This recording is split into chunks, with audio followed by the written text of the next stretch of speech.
So today topic is about cataract treatment. Cataract के जो हमारे पास ट्रीटमेंट होता है वो हम लोग ने दो के अंदर डिवाइड किया, non surgical, surgical. Non surgical सिर्फ और सिर्फ एक सपोर्टिव ट्रीटमेंट है, not at all it is a perfect treatment for the cataract. Only the perfect treatment for the cataract is surgical treatment which is known as the ICC and ECCE.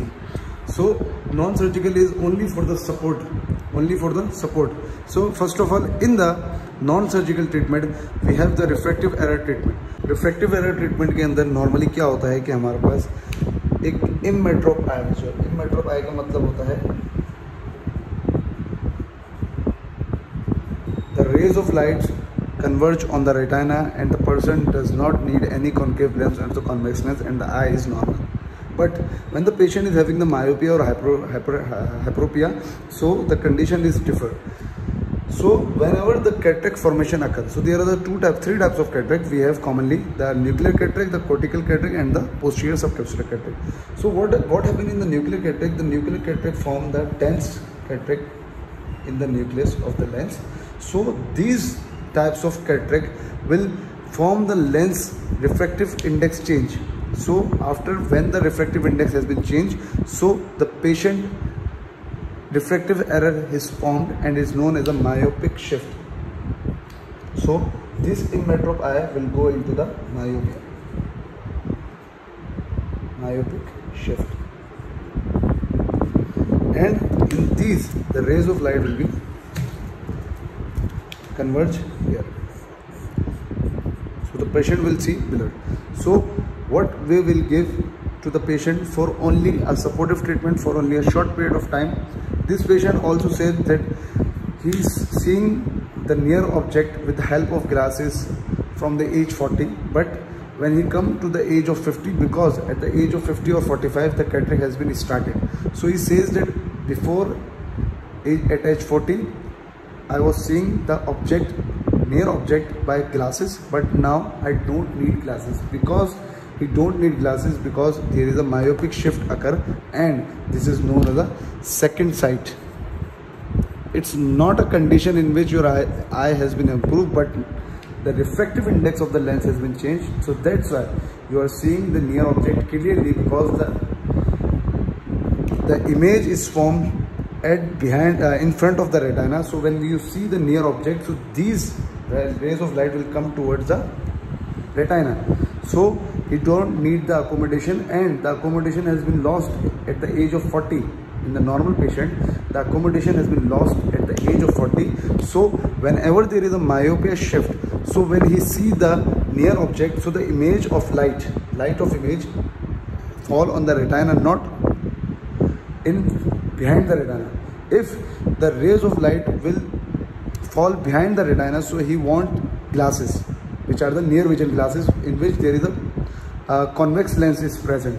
So whenever there is a myopic shift, so the patient says that he is having the improvement of the vision. No, there is no improvement of vision, but due to the change in the refractive index, the patient feel clearly at near object. So we give the patient for the far vision the concave lens. So these type of concave lens will diverge the rays of light towards the retina, so the patient can clearly see the far object for a few short period of time, because the treatment of the cataract is purely surgical.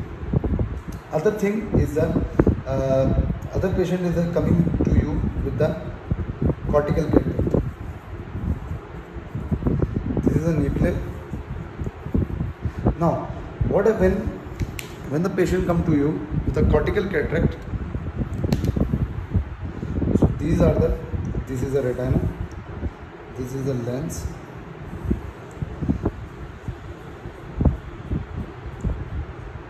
these are the rays of light. In this patient there is a hyperopia shift, so the rays of light will not fall on the retina or in front of the retina, but they fall behind the retina. So what glass we will give to the patient so he can see clearly? We will give the convex lens, because the convex lens converts the light rays and take the rays of light at the retina. So these are the refractive error treatment of the cataract non-surgically. Now the other patient come to you with the posterior subcapsular cataract. So we give the dark glasses. Why we give the dark glasses? Because this is the lens, this is the retina, these are the rays of light converge at the nodal point, and in the posterior subcapsular cataract the rays of light fall at the nodal point, and in the posterior subcapsular cataract the cataract has been formed at this nodal point, so the rays of light cannot pass through it. So we give the dark glasses to the patient at the daytime, because whenever at the daytime the pupil constrict because of the excessive light, so whenever the pupil constrict, the rays of light have to move from a narrow point. When we give the dark glasses, so the pupil dilate, and when the pupil dilate, so rays of light can pass easily through the periphery of the lens, and more light of rays of light can be passed at the retina. So we are giving the patient dark glasses. In the same way, we are giving the patient mydriatic drops which dilate the pupil,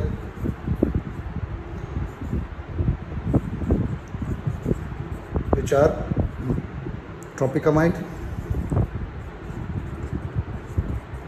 atropine, and cyclopentolate, and nanimod.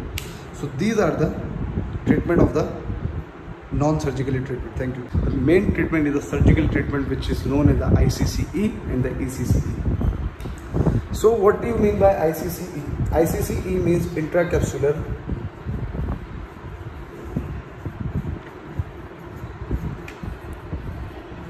cataract extraction. And what do you mean by ECCE? Extracapsular cataract extraction. So intracapsular cataract extraction का मतलब ये है कि ये है एक पुराना method. ICCE जो है पुराना मेथड है, अब नहीं होता, बहुत कम होता है, कुछ कंडीशंस के अंदर ये सर्जरी परफॉर्म की जाती है। ज़्यादातर हमारे पास कौन सी सर्जरी परफॉर्म की जाती है? ECCE। तो अब मैं आप इन दोनों के अंदर डिफरेंस बताऊँगा विद डायग्राम, तो आपको क्लियरली समझ आ जाएगा।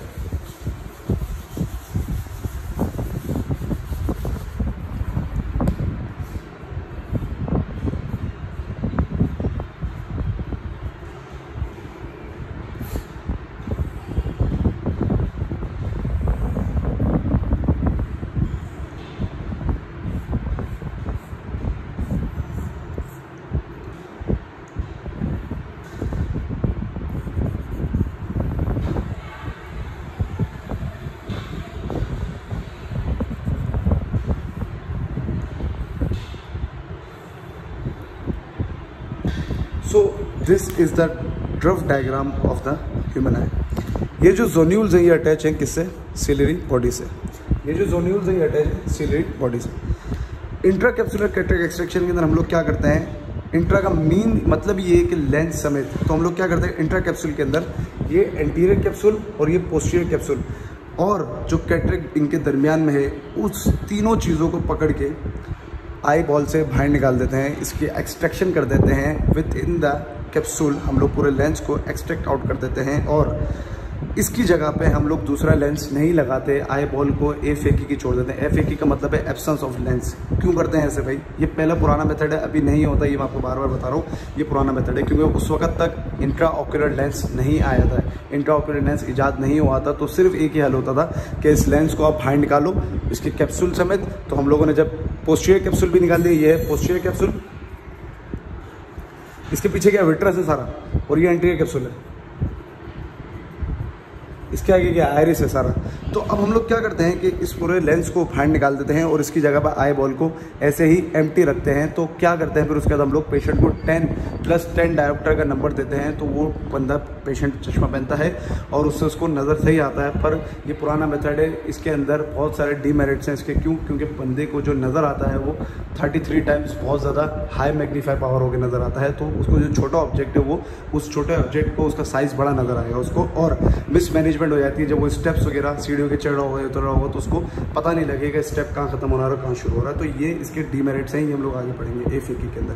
तो ये ICCE हमारे पास एक ट्रीटमेंट है। तो हम लोग उसके अंदर क्या कर रहे हैं, फुल कैप्सूल समेत हम लोगों ने लेंस को बाहर निकाल दिया, एक्सट्रैक्ट आउट कर दिया from the eye, and the eye has been empty and is known as the aphakic. तो हमारे पास ये ICCE हो गया। अब जो नया मेथड है जो कि हम लोग अब करते हैं, बहुत ज़्यादा कॉमनली यूज़ हो रहा है, उसके अंदर उसका है वो हमारे पास है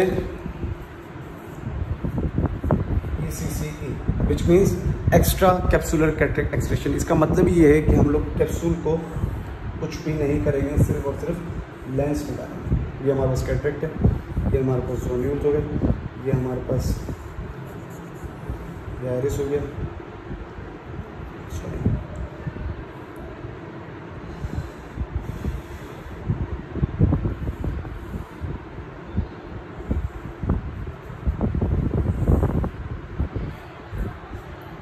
इट्स अ रफ डायग्राम, सिर्फ और सिर्फ आपको समझाने के लिए। इसके अंदर कोई बिल्कुल बहुत बुरी डायग्राम बनाई है मैंने, सिर्फ और सिर्फ रफ डायग्राम समझाने के लिए। तो यही पोस्टीरियर कैप्सूल आई है, ये हमारे पास एंटीरियर कैप्सूल आई है, सही है। अब ECC के अंदर हम लोग क्या करता है, अच्छा ECC भी 4 के अंदर डिवाइड है। मैं सिर्फ आपको इसका ब्रीफ बता रहा हूँ, जो कि एक एक्सटर्नल ओवरव्यू है, जिससे आपको समझ आ जाएगा। फिर उसके बाद थ्योरी है वो आप पढ़ सकते हैं। तो ECCE के अंदर हमारे पास 4 मेथड कौन सा होता है। सबसे पहला होता है फैको इमल्सिफिकेशन, जो मोस्ट कॉमनली पूरी दुनिया के अंदर अप्लाई होता है, जिसको हम लोग क्या कहते हैं, फैको इमल्सिफिकेशन। दूसरे नंबर पर हमारा होता है फेम्टो सेकंड लेजर टेक्नोलॉजी, जो कि बहुत ज़्यादा कॉस्टली है, तो उतना ज़्यादा इस्तेमाल नहीं होता। तीसरे नंबर पर हमारा होता है conventional extra capsular cataract extraction. इसके अंदर हम लोग क्या करते हैं, ये भी हमारे पास होता है, पर ये ज़्यादा अब यूज़ नहीं होता है। और इसके बाद हमारे पास आता है मैनुअल स्मॉल एक्सट्रैक्शन, जिसको हम लोग SCICS भी कहते हैं, स्मॉल इंसिशन कैटरेक्ट सर्जरी भी कहते हैं, जो कि कॉमनली यूज़ होता है जहाँ पे फैको की सहूलत मौजूद नहीं होती, पर अब हर जगह फैको मशीन आ चुकी है, अवेलेबल है। तो ये हमारे पास ECCE।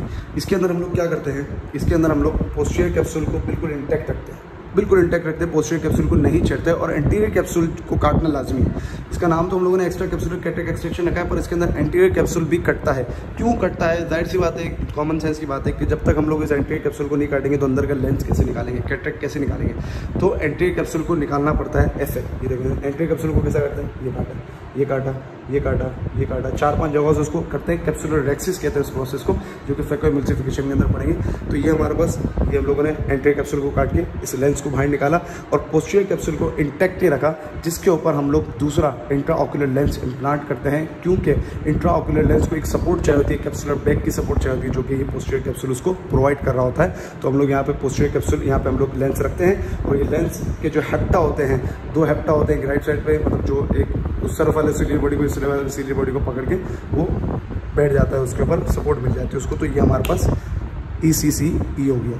तो ICCE और ECC के अंदर डिफरेंस मेन ये है कि हम लोग उसके अंदर पोस्टीरियर और एंटीरियर कैप्सूल दोनों को बाहर निकाल रहे थे कैटरेक्ट समेत। इसके अंदर हम लोगों ने पोस्टीरियर कैप्सूल को इंटैक्ट रखा, और हम लोगों ने एक आर्टिफिशियल लेंस को इम्प्लांट किया। तो ये हमारे पास ECCE हो गया। ये हमारे पास कैटरेक्ट का ट्रीटमेंट है मेन। अब इसके अंदर हमारे पास, इसके अंदर हमारे पास सबसे पहला आया है फैको इमल्सिफिकेशन। एक ये हो गया। ECC के अंदर 2 महीने में आपको दोनों बता रहा हूँ, फैको इमल्सिफिकेशन का प्रोसेस बता रहा हूँ, और इसके अंदर हम लोग दूसरा जो करते हैं वो कौन सा है, वो हमारे पास है conventional extra capsular cataract surgery. इसके अंदर हम लोग क्या करते हैं, ये आपको मैं दिखा रहा हूँ, ये देखिए,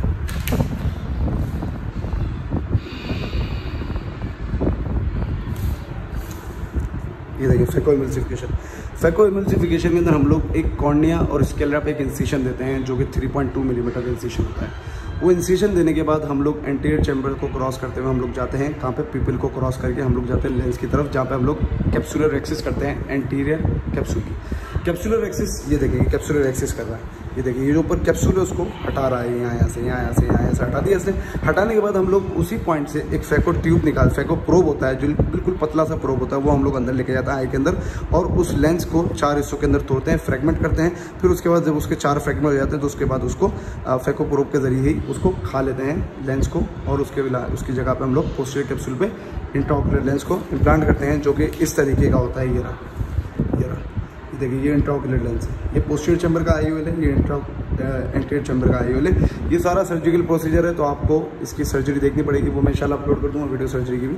तो ये हमारे पास इंट्राऑक्यूलर लेंस यहाँ पे इम्प्लांट हो जाता है। तो ये तो हमारे पास हो गया फैको इमल्सिफिकेशन। अच्छा, conventional extra capsular cataract surgery के अंदर क्या होता है, इसके अंदर हम लोग क्या करते हैं, इसके अंदर हम लोग वही प्रोसीजर है, फेको इमल्सिफिकेशन वाला प्रोसीजर, पर इसके अंदर फेको नहीं होता। फेको प्रोब की कमी की वजह से हम लोग क्या करते हैं, एक तो इंसिशन बढ़ा देते हैं। यहाँ पे हम लोग दे रहे थे 3.2 मिलीमीटर का, यहाँ पे हम लोग देते हैं 8 to 10 मिलीमीटर का इंसिशन देने के बाद हम लोग पूरा का पूरा कैटरेक्ट निकाल लेते हैं। एंटीरियर कैप्सूल को काट के सिर्फ कैटरेक्ट निकाल लेता है, पोस्टीरियर कैप्सूल इसमें भी इंटैक्ट रहता है। और उसके बाद इसमें सिर्फ एक फ़र्क ये होता है कि इसके अंदर हम लोग इंसिशन बढ़ा देते हैं और फेको प्रोब इस्तेमाल नहीं करते।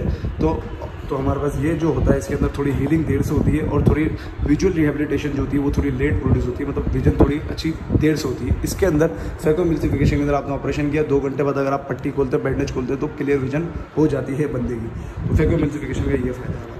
इसके अंदर हम लोग क्या कर रहे हैं, प्रोब का इस्तेमाल कर रहे हैं। मेन डिफरेंस ECCE और ICCE के अंदर है, वो आप अच्छी तरीके से पढ़ें। तो ये हमारे पास कैटरेक्ट का ट्रीटमेंट हो गया, ECCE with ICCE। Thank you very much.